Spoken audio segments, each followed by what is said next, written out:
A very good evening and welcome to Newsfirst Weekend, coming to you live from our Newsfirst studios in Colombo. I'm Anuradhapura. Let's start off with a look at our headlines this evening. Fish prices on the rise, consumers inconvenienced. Communications breakdown with asylum seeker boat carrying 153 Sri Lankans. Attendance of lecturers at lecture at the Rajaja University uncertain. And now for the stories in detail. Consumers said that there has been a rapid increase in fish prices in the marketplace. Chairman of the Ceylon Fisheries Corporation, Anuradhapura, said that while fish prices have indeed increased by about 30%, prices are expected to reduce in the coming week.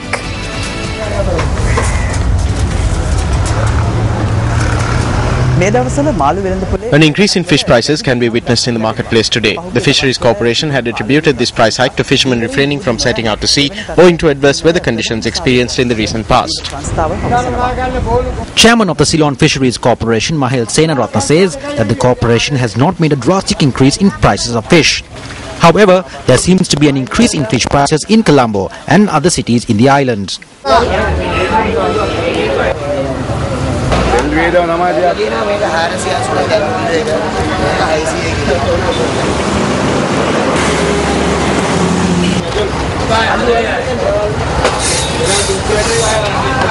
The price hike has not only affected consumers but traders alike. Business has been low. People are not buying because of the high prices. Business is bad and therefore the fish prices are high. It is increasing day by day. Since income is low, people cannot eat fish and meat. In truth, it is difficult to comprehend given the country is surrounded by the sea.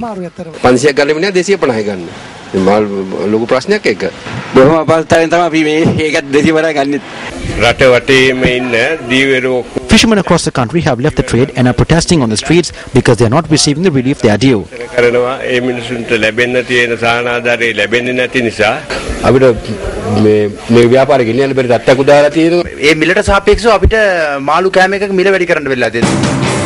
Fishermen in Chile claim that the situation has arisen as a result of fishermen protesting demanding the fuel subsidy.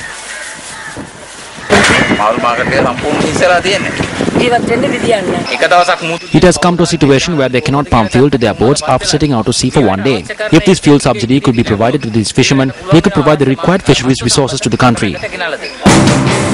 The manager at the Palagoda Fish Market Complex, Tony Kumara Peruma, says there is a shortage in the supply of fish owing to the adverse weather conditions experienced in the recent past. A significant price hike was witnessed in the prices of varieties like sea and prawns. The chairman of the Ceylon Fisheries Corporation says the price of smaller shorefish too had risen. In truth, there has been an increase in the price of small fish. I believe that fish prices have increased by about 25 to 30%. I believe this happens around this time of the year, every year, owing to weather changes. Fishermen do not set out to sea as much. This is being corrected now. We promise that prices will reduce greatly this week. There is progress and the Honourable Minister has initiated a project worth 900 million in Kalamatia. We made a promise during your gum at the program. We are working in keeping with that promise and we hope to open 6 new fisheries harbours. The fishing community will have a bright future. The expected fisheries yield for 2014 is 731,120 tonnes. The total catch from January to April was 185,240 tonnes. Although 95% of the expected yield was received in 2010, in 2011, 2012 and 2013, the yield has been below par at 92%, 85% and 75%. If you compare it with the same time frame last year, it is the same. This is an open market.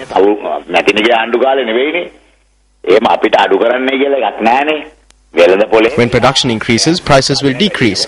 People are not setting out to sea at present.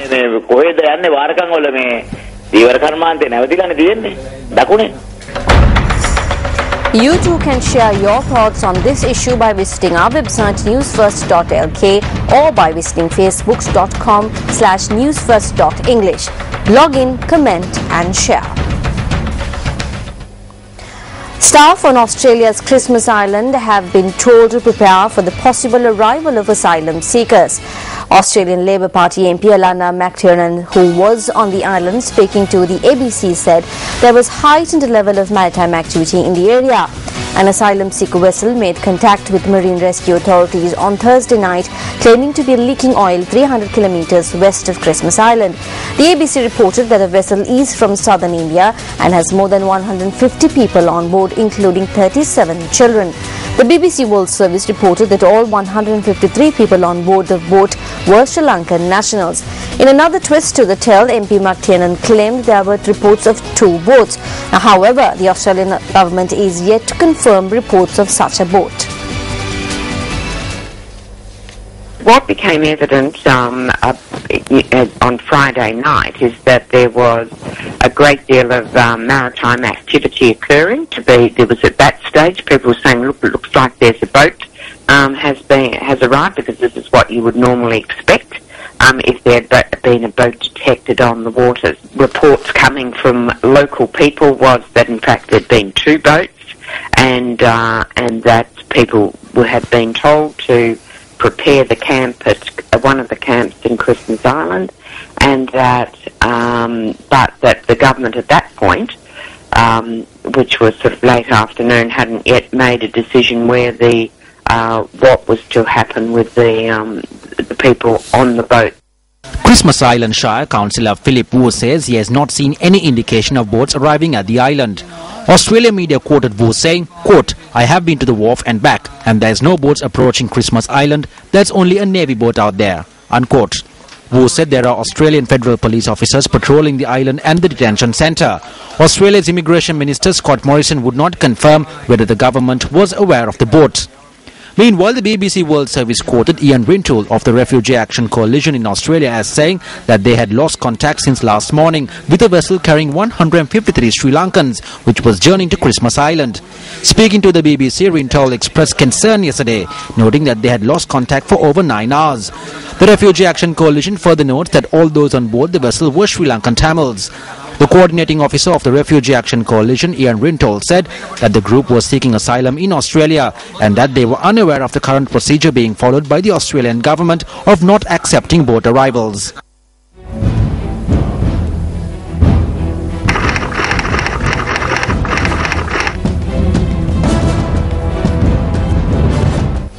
United National Party parliamentarian Sajid Prendas expressed these views at an event that was held in Katuana.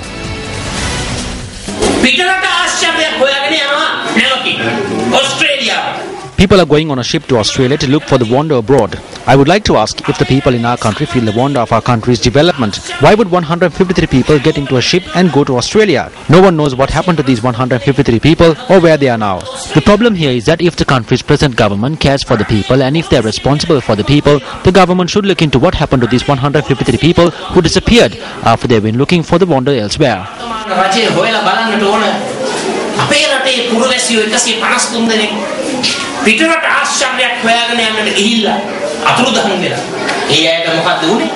Building materials were provided for the construction of a statue in the Katuwana Sri Vihare in line with the program to commemorate the 90th birthday of late President Ranasinghe Premadasa.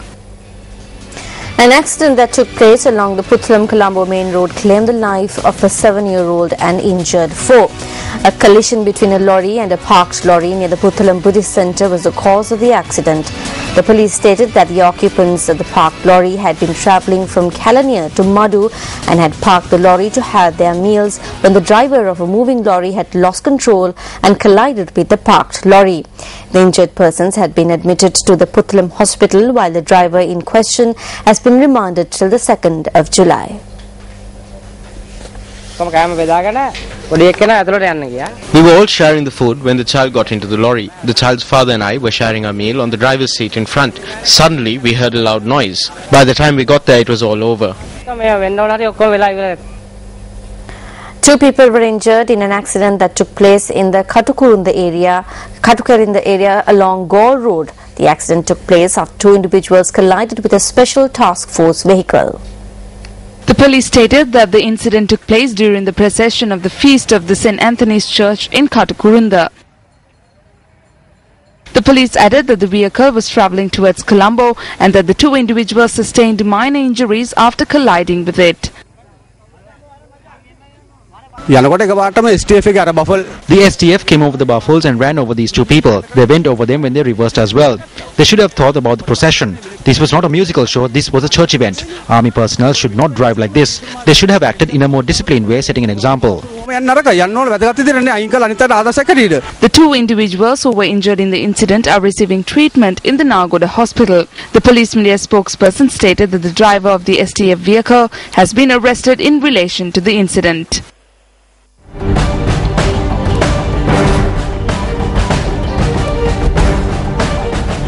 Sri Lanka and Republic of Seychelles endorsed an agreement to establish a joint commission in the State House in the capital of Seychelles. The agreement was endorsed by the President of Seychelles, James Michel, and President Anuradhapura.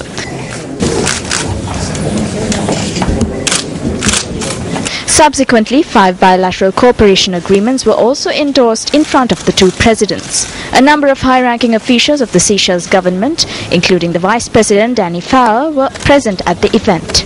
The two presidents held bilateral discussions at the State House in Victoria, the capital city of Seychelles, and agreed to enhance the bilateral relations of the two countries into new levels.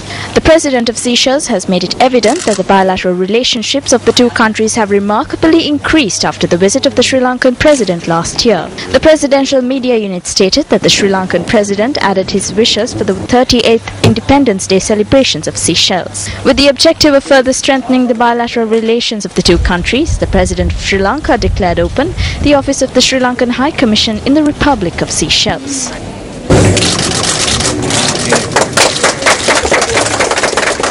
If we have no dream about our country, then our dreams are useless. So says opposition leader Ranil Wickremesinghe. Wickremesinghe made these remarks at an event held in Colombo last evening. We are a nation of people in the middle of the Indian Ocean who live by our wits when we are not killing each other. And when we live by our wits, we have succeeded in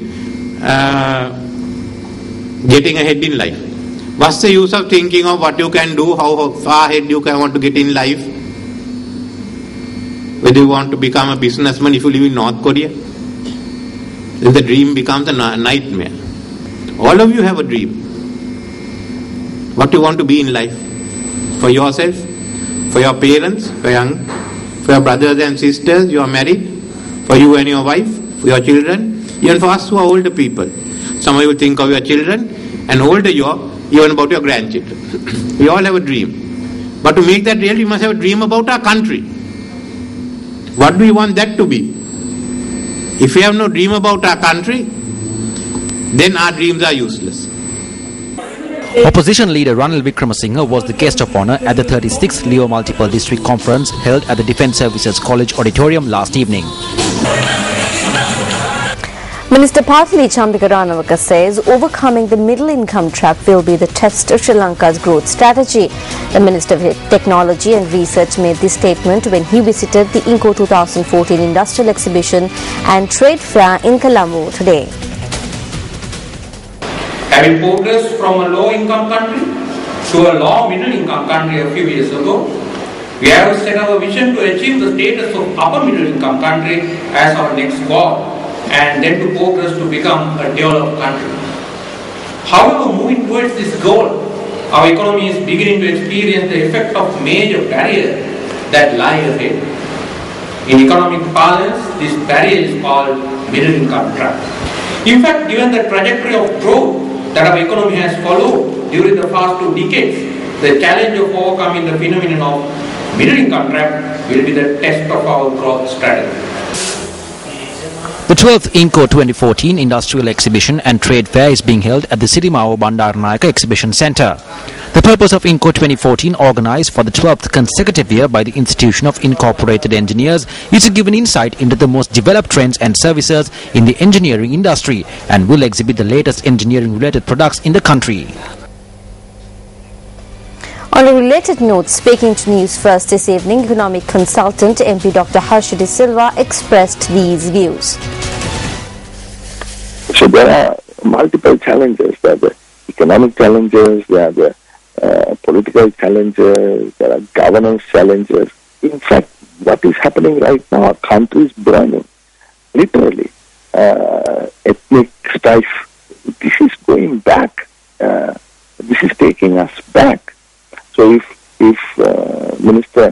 worker clearly understands that these are the challenges that we face. The inability for us to live together as Sri Lankans, as children of one mother. If we can't do that, then obviously, let us forget about middle income moving up to higher upper middle income. We will fall down to lower income. So, fundamental understanding of the need to live in peace, communal harmony must prevail. If that doesn't happen, we can forget about everything else. Taking a look at another one of our headline-making stories, the Vice-Chancellor of the Rajarata University, Professor Ranjit Vijayawardena, says that lecturers' attendance at lectures at the university is uncertain. He adds that students of 4 faculties have been informed to return to their dormitories tomorrow. The Vice-Chancellor of the university and several lecturers were held hostage by students recently, citing several demands.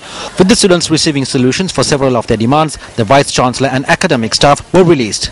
Although the administration decided to close the university as a result of the situation that arose on the 26th and 27th, the closure was cancelled owing to the protests of the students. We have informed students of 4 faculties to report to their dormitories from tomorrow. The university has been open for students with the exception of first-year management faculty students. The Lecturers Association has informed me in writing that they will not enter the Mihintale campus premises and that they will refrain from carrying out all academic and administrative tasks owing to death threats that were levelled at them. They have informed me that they will not enter the Mihintale campus until their safety is guaranteed. මේ විශ්වවිද්‍යාල භූමියේ මිහින්තලේ පරිසරයට AI එන්නේ නැහැ කියලා දැනුම් දීලා තියෙනවා. Is there any point to students attending lectures if the lecturers will not be present? ඒ ළමයින්ට පුළුවනි තමන්ගේ නිබන්ධන කටයුතු කරන්න. The students can carry out their other activities and can use the library and computer labs. I cannot say anything for certain until the staff conduct lectures. මේ ආචාර්ය මණ්ඩලයේ lectures කරනවා මට කියන්න බෑ. The Vice-Chancellor says that a report on the persons who leveled death threats at him and the lecturers has been submitted to police. He added that normalcy could be restored when legal action is taken accordingly. We have no problems with the lecturers. Do not take such decisions based on the whims of a small number of people who are loyal to the government and throw their weight around for the government. We respectfully request the tutorial staff to act gracefully and participate in lectures tomorrow. Meanwhile, a certain group set fire to a canopy being used by students of the Rajarata University who are engaged in a satyagraha demanding the reinstatement of 27 students who were suspended. Their satyagraha campaign is now into its 202nd day. Several ancient rock statues have been discovered within close proximity to the mini Payanicate of the Mahaveli River. Police said that the find was made following a tip-off received by the Hasalaka police. Police said that the items that were discovered includes 5 statues of deities, a part of a pagoda and a statue of a mythical bird. The police media unit noted that when the residents of the area approached the location, a group who was in the middle of the river had fled the location. Subsequently, these items were discovered at the location. The police added that the items will be handed over to the archaeological department. We went to the river as usual after work. Then we found this there. We informed the police.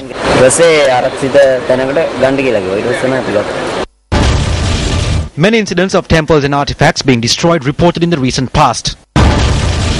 Treasure hunters damaged the Naipena Vihara in Polonnarua. Many artifacts that were on display at the Buddhangala Aranyasenasana in Ampara disappear. 2 treasure hunters who attempted to dig out for treasure in the Pahagolla area in Nalla, Ampara, arrested. 15 persons who attempted to mine for treasure arrested in Madirigiriya. 25 statues and 3 caskets stolen from the Potugala Vihara in Mavanalla. Many such incidents reported in the year 2014 as well. Many requests for amendments to the archaeology ordinance in order to protect archaeological treasures. For your attention. Newsfirst correspondent visited the Lolugastava area in Anuradhapura today to carry out an investigation on a revelation that we made on an earlier occasion. Now, during the visit, attention was directed at a god statue of a meditation building for bhikkhus at the Batahira Arama. Newsfirst correspondent in Anuradhapura, Rajitha Vijay Sundara, visited the location with the aim of finding new information. On an earlier occasion, Newsfirst revealed how a guard statue of a staircase on the eastern entrance of one of the meditation buildings at the Batahirarama had been toppled over. It has been 146 days since we revealed this information. This is what we witnessed when we visited the location today. Officer in charge of the Anuradhapura Archaeological Zone, Priyanka Amarasinghe, said that the statue was renovated on an earlier occasion. She added that she has no information as to who toppled the statue once again and measures would be taken to renovate it. A door at a mosque on the Khandawala road in Ratmalana caught fire early this morning. The police say that a complaint had been lodged over the incident. Reports indicate that the door had caught fire at about 1:30 am today and that worshippers inside the mosque had doused the flames. The police media spokesperson says a special police team has been deployed to conduct investigations. Central Provincial Councillor Azad Saleh visited the scene this afternoon.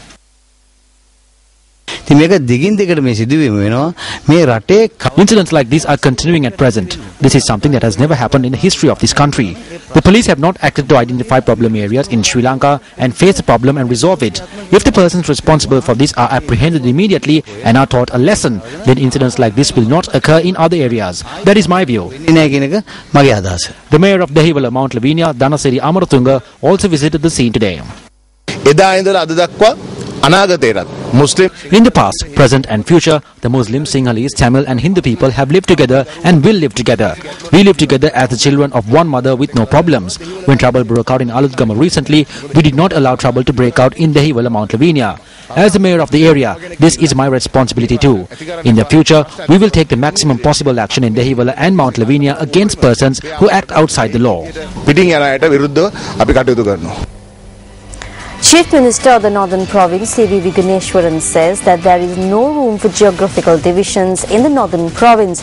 He made this statement at an event held in Krishnapuram, Kilinochchi. I got to know that several of our officers were acting to create geographical divisions. They were attempting to create divisions between Tamils in the estates and Tamils here, attempting to say that we would not grant any rights to estate Tamils. I wish to say something to people who act in this way. The same way that you consider the estate Tamils as aliens, Sinhalese monks too consider you to be aliens. Thereby I ask that you stop acting in this way. A lot of people from the north and east have gone abroad. We who are left must struggle to secure our rights. At an instance like this, how is it justified to treat the estate labourers differently? If you feel that you are above them because of who you are, at the very least provide them relief from a humanitarian perspective. If you do not act in this way, the harm will be very serious. It is our stance that all Tamil-speaking people are the children of one mother. Be they from the estates, the Wani or any religion, they all are brothers.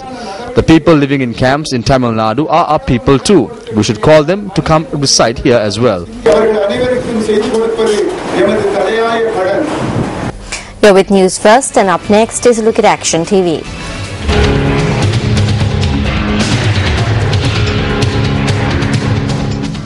The Commissioner General of Examinations has obtained a report on flaws in the Oriental examination for this year that was held last week. One of the flaws with this examination was the typographical error on one of the question papers, which led candidates to believe that they had received last year's question paper. The typo in question was that the year had been printed wrong. While students have studied the recommended text, the analysis questions have been asked from other texts, depriving the students of 34 marks. The syllabus for the examination is not alien to the examinations department. I have called for reports from the supervising officers and the officers responsible for preparing the question papers. After examining this, we hope to ensure that justice is served. The visionless persons responsible for preparing an examination that violates the fundamentals of the Oriental Study Society of Sri Lanka, which was established to ensure the study of Oriental languages and the sustenance of the Buddha Sasana, should be held accountable for this. Last year too, the Department of Examinations was made to conduct an inquiry into the Oriental examination as a result of an irregularity that occurred at an exam centre in Kandy. Well, two of the monks who sat for the examination last year had done so fraudulently the department's inquiry failed to identify this fraud.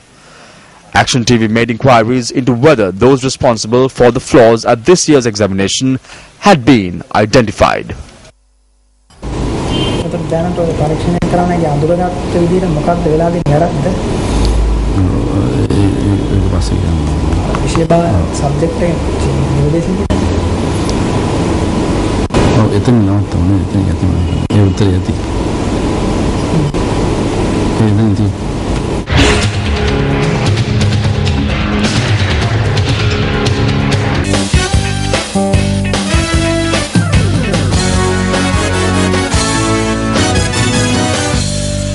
And in sports news this evening, Brazil secured a dramatic penalty shootout win against Chile to reach the last 8 and set up an all-South American quarter-final against Colombia after they beat Uruguay 2-0.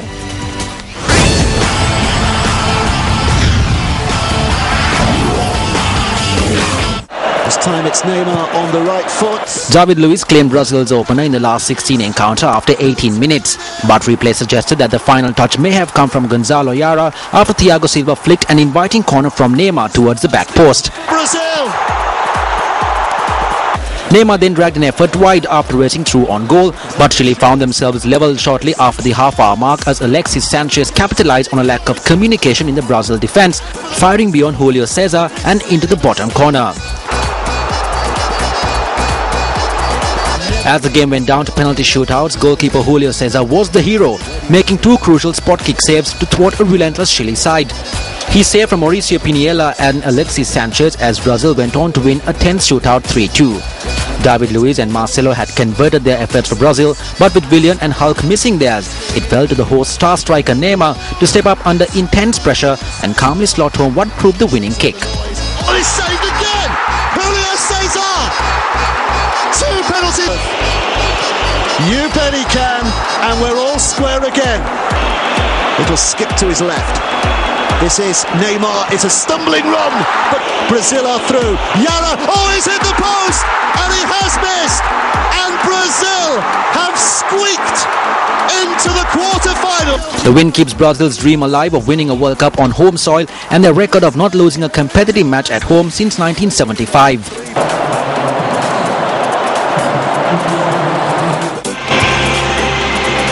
James Rodriguez confirmed his status as the World Cup's newest star with a virtuoso display as Colombia took advantage of Luis Suarez's absence to beat Uruguay 2-0 in Rio. The Monaco attacking midfielder scored with an outstanding 22-yard volley after 28 minutes of the round of 16 clash at the Maracana, and then swept home a second from close range after 5 minutes of the second half to take charge of the race for the Golden Boot with 5 goals. It's in! Guess who? Guess who? It's him again!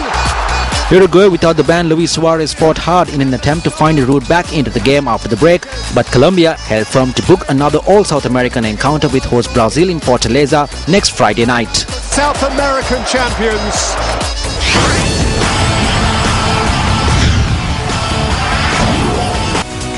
The training of the Sri Lankan badminton squad for the upcoming Commonwealth Games has been temporarily suspended.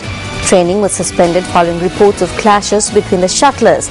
The naming of shuttlers and coaches for the national squad for the Commonwealth Games has become a crisis. Sports First investigative journalism segment, The Bitter Truth, takes a close look.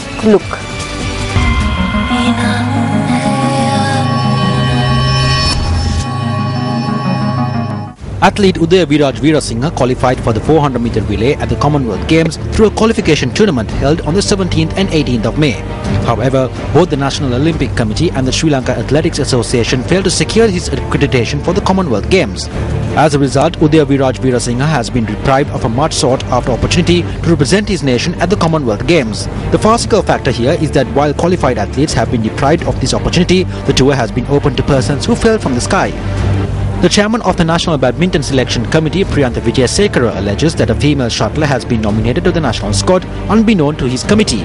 The chairman of the selection committee questions as to how a 5th female shuttler could be selected when the committee had announced prior to selection that only 4 positions were available. We have no problem with sending the shuttler to the Commonwealth Games. We asked the Sports Ministry and the Olympic Committee to give us a reason to send her. She does not have an event to compete in. All we can think is that either they are sympathetic towards this shuttler and want to take her with the team, or the Olympic Committee and the Sports Ministry have a lot of money. We have a question as to whether they are taking her along because they feel that there is nothing that cannot be done with money. The other thing is that if a reserve shuttler is being taken along, it should be for the men's team and not the women's team.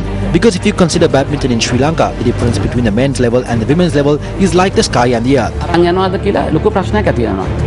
The Vice President of the National Badminton Association, Palita Hettiarachchi, alleges that a coach has been appointed for the games without his knowledge. The Vice President adds that the association was informed that the coach Peter Hickman has been appointed for the games via a letter from the Sports Ministry. However, the National Olympic Committee and the National Selection Committee have rejected these allegations. The Secretary of the Olympic Committee and members of the National Selection Committee, Maxwell De Silva, says it was the National Selection Committee that decided to name 5 female shuttlers for the games. He said the selection of the 5th shuttler was also conducted by the Selection Committee. He says that the President of the Badminton Association, Suraj Damdenia, has been informed of the nomination of the 5th shuttler and the appointment of Peter Hickman as coach. Our attempts to contact Damdenia to ascertain the truth were futile. Based on what interests are the sport authorities who failed to grant an opportunity to qualified athletes like Udaya Viraj granting opportunities to other individuals? Is this a result of a sports mafia that exists within the administration? Open for debate. Looking at a story that is just coming in, a shooting was reported in Grand Pass a short while ago. 2 people were killed on the spot while 2 have been hospitalized and are in serious condition. Well, Newsfirst reporters are continuing to monitor this developing story and will keep you up to date. And with that, we wrap up tonight's edition of Newsfirst Weekend. Thank you very much for joining us. I'm Anuradhapura. Have a great week ahead of you. Good night.